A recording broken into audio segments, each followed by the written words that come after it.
Today's discussion is on concept and scope of applied anthropology. First, let us have the introduction. Anthropology, the science of man, has two dimensions, academic and applied. Applied anthropology uses the knowledge from the other anthropological specialities to identify and solve practical cross-cultural problems. How can anthropologists who dazzle in learning the exotic places and people be useful in the modern world? Anthropology that studies human living in satisfying human life across the world can delve the main problems of cultural differences in a less threatened and more tolerant manner. And this is the concern of applied anthropology. Next, we have concept of applied anthropology. Daniel G. Brinton, in his paper, The Aims of Anthropology, first put forward the concept of applied anthropology.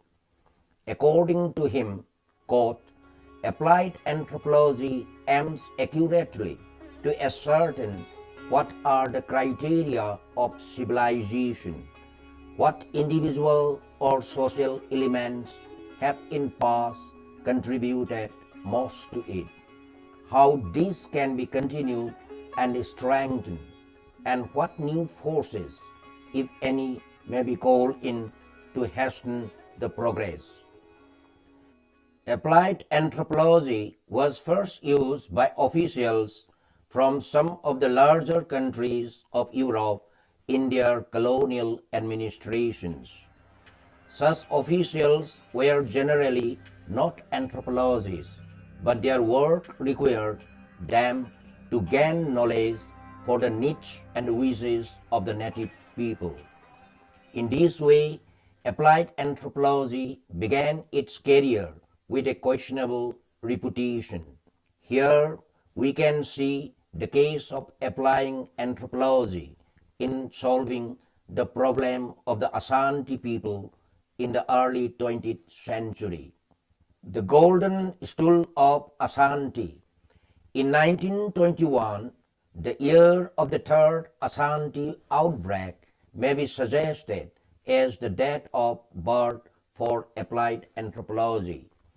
The king of Ashanti, a tribe on the west coast of Africa, used to sit on an ordinary stool.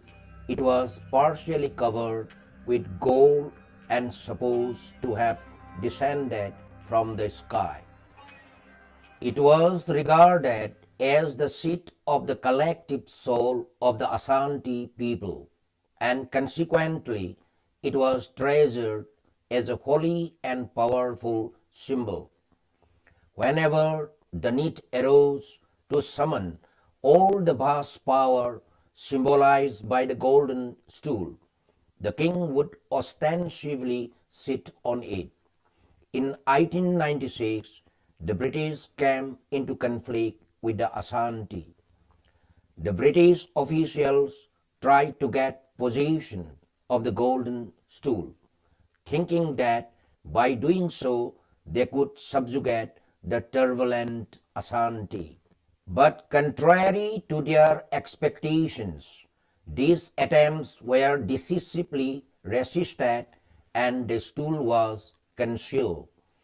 In 1921, some criminals sold the gold decorations of the stool. As consequence, the Ashanti people became furious and demanded to kill the offenders. An outbreak with the British was imminent when Captain Rattray, the government anthropologist, intervened and allowed the Ashanti to keep the stool and to punish the offenders with banishment. Thus, the significance of the golden stool and of anthropology was understood.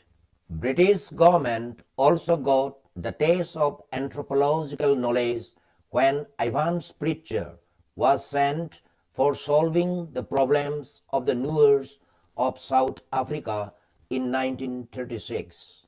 After his successful work, British government made mandatory rule for its officers to undergo a course of training in socio-cultural anthropology before their posting in tribal areas.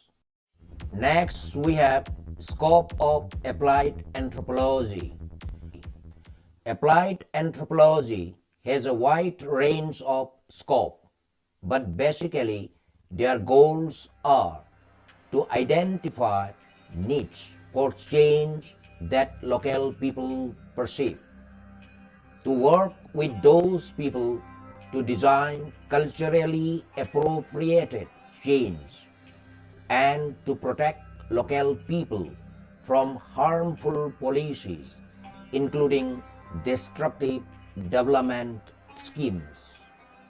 In the early period, anthropologists worked to help the government for their good administration and forward-looking development plans. But the scope is extended. Important frontiers of applied anthropology are discussed here. Next, we have applied anthropology in good administration. British anthropology has often been considered the handmaiden of that country's colonial policy, for it provided useful information in maintaining effective colonial rule. The Americans also took help from anthropology after a long unfortunate policy which uprooted and exterminated a large number of the native races of North America. Anthropology was brought in to rescue not only the dying Red Indian, but also the baffled administrator.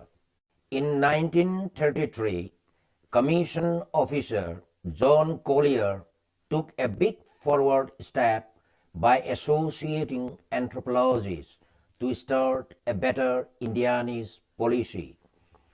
It became one of enlightened administration based more on anthropological principles. It must be mentioned here that long before the British and Americans thought of it, the Dutch and the French regularly gave training in anthropology to those officers who were responsible for the administration of their colonies. Applied anthropology in war. The anthropologists had been called upon to fill positions in which they could make positive contributions during World War II, and anthropologists answered the call. Clyde Clacon listed the numerous contributions made by anthropologists in America to the winning of the war. He referred to their work in their professional capacity in military intelligence and the training of native forces. National character studies. Mention may also be made here of the national character studies. It was during the war that Ruth Benedict was asked to compile a report on Japanese collective attitudes. She did it on the basis of documentary evidence and data collected from the Japanese living in America. The impulse behind this is to understand the basic drives within a people's personality. The humanistic philosophy. Through the anthropological view on culture, the humanistic philosophy is brought out. For example, Malinowski made extensive use of the concept of culture by looking at culture from the functional point of view. What does culture do for man? He showed that it liberates him from slavery to biological determinism by providing him with artifacts, agrofacts, mantifacts, that is, culture. Radcliffe-Brown evaluates the function of culture in terms of the contribution it makes through its institution to the survival of the society as a whole. Thus, the views of Malinowski and Radcliffe-Brown are based on pragmatism. They take the instrumental view of culture and man or man in society as the end aim for which this instrument is designed. Thus, their view of culture is not only instrumental but also humanistic. When such a view is taken on culture, the central concept of anthropology, it becomes obvious that anthropology is applied anthropology. One of its prime concerns is with human application. Development programs. Applied anthropologists have undertaken the study of human problems involved in the technological changes which are taking place in all developed and developing areas. The race problem has been solved by the anthropologists by showing conclusively that mental attributes are not related to race. It is only the politicians who have refused to pay heed to what the anthropologists have said. Again, a few are psychotherapies employing the insights on the anthropologists like Gregory Bateson and others on family systems and family therapy. Others are cross-cultural social workers. Still others are actively involved in international development, sometimes working with the U.S. Agency for International Development, World Bank, and United States Department of Agriculture. They are consultants in dealing with appropriate technology, fuel wood shortages, agricultural credit, new land development, feasibility studies for dam, livestock improvement, bilingual education, etc. Education and anthropology. Educational anthropologists work in classrooms, homes, neighborhood, and other settings relevant to education.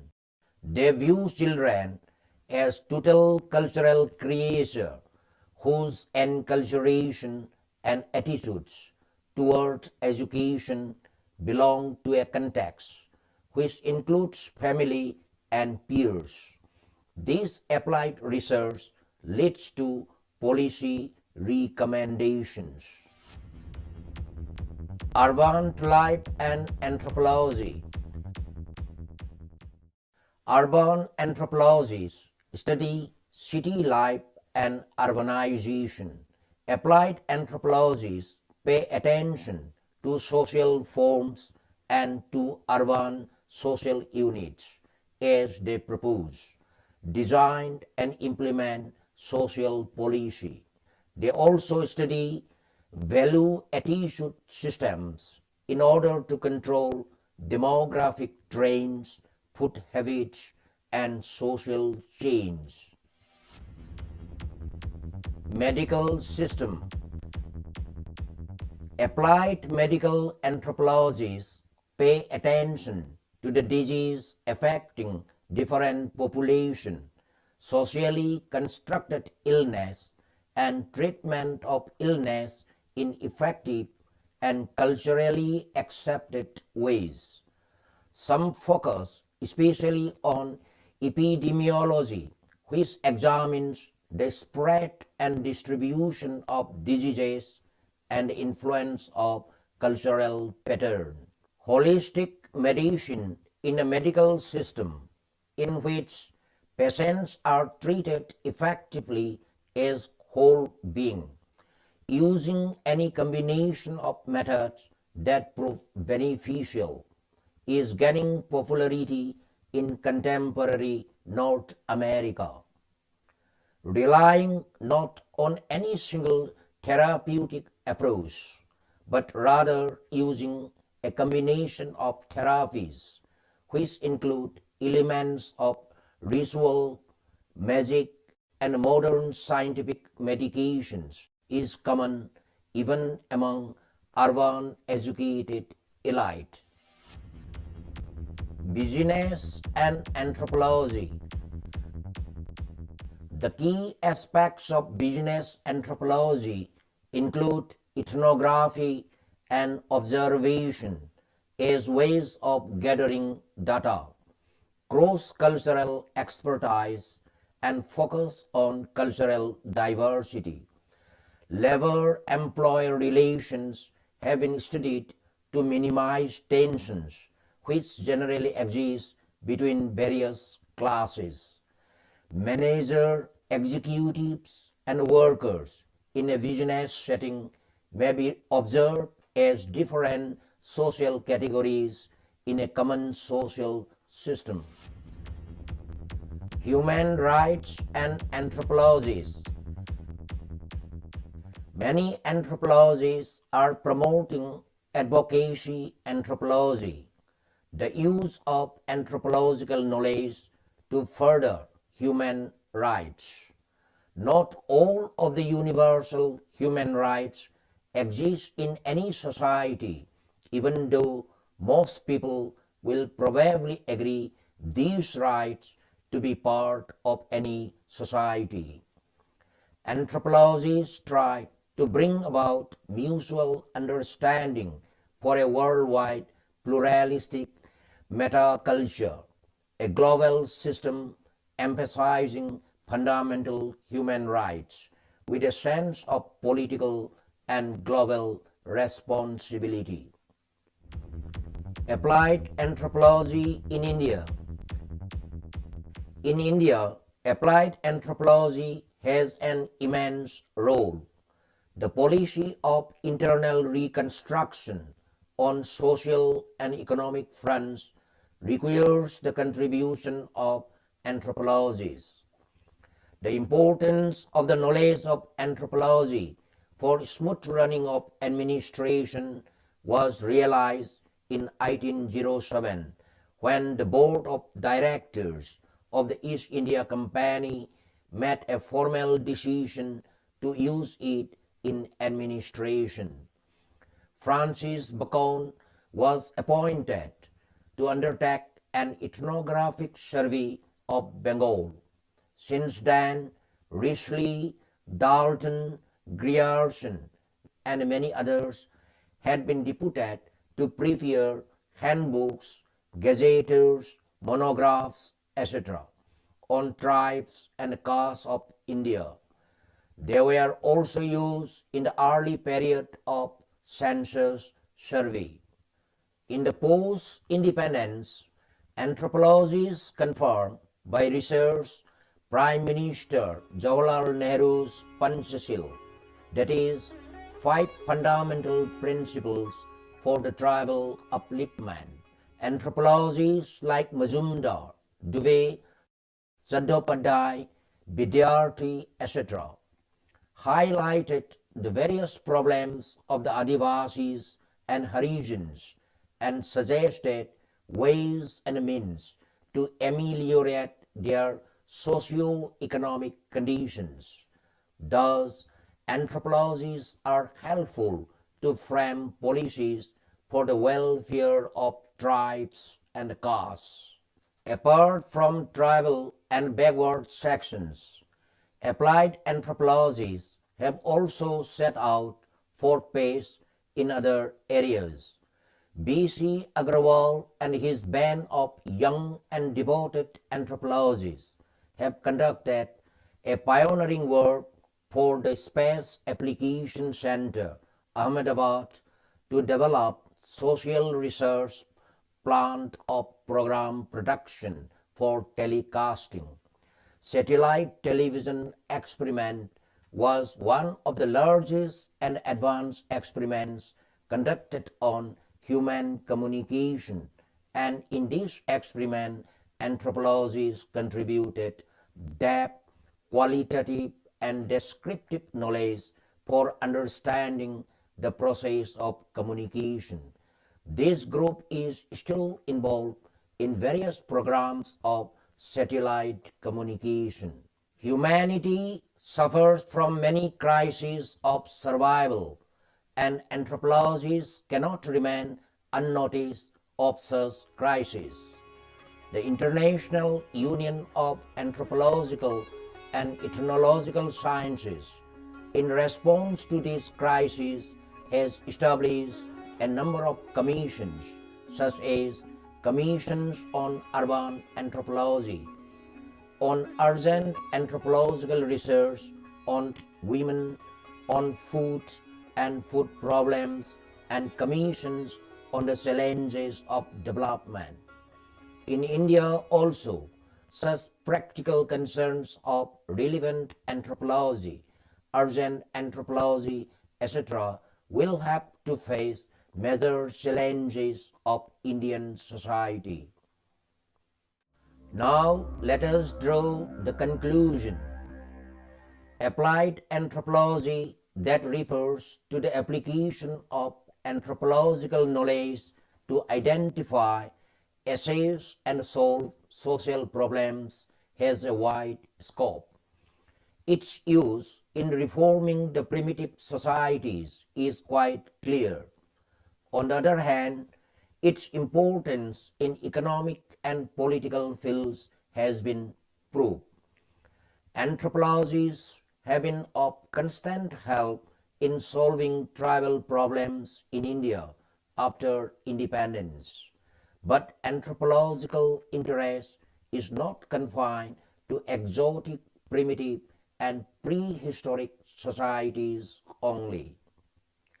Besides this, anthropology can also help in solving problems of labor, adult and child criminology, and in other social problems like those of increasing population, industry, and rural life. In brief, this therapeutic science of human relations provides the viewpoint which is helpful in the investigation of relations, unity, and progress in every aspect of human relation.